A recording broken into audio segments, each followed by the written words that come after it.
What's going on? Welcome into First Take on a Wednesday. Thank you for hanging with us. I'm Molly Qerim. Stephen A. Smith, Max Kellerman are on the road. Fellas, what's the good word?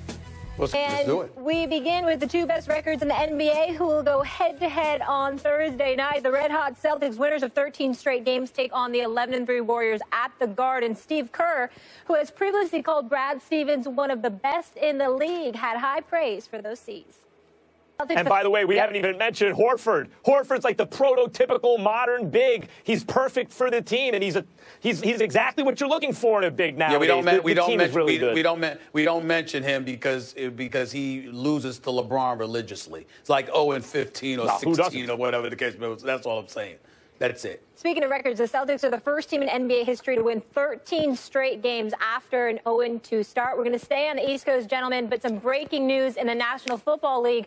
Out of Buffalo, Sean McDermott announced that they have benched Tyrod Taylor for rookie quarterback Nathan Peterman. The Bills are 5-4 and currently the 6th spot in the AFC. Stephen A., was this the right move?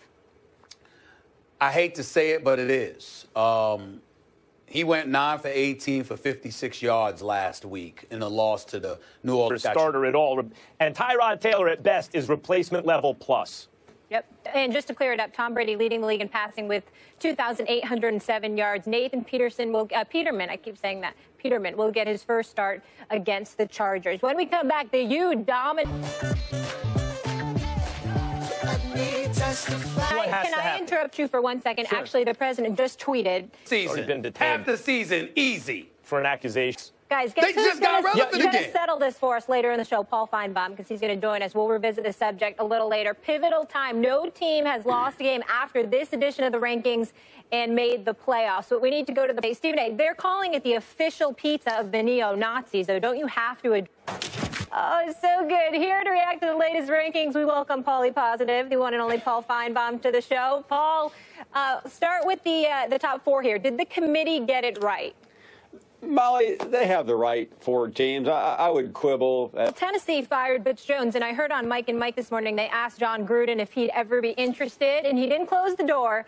He said never say never. Who should they go after for that job? They love John Gruden in Knoxville. His wife was a cheerleader there. His son goes to school there. And suddenly the groomers, they call them, not the rumors, are the rage in East Tennessee. But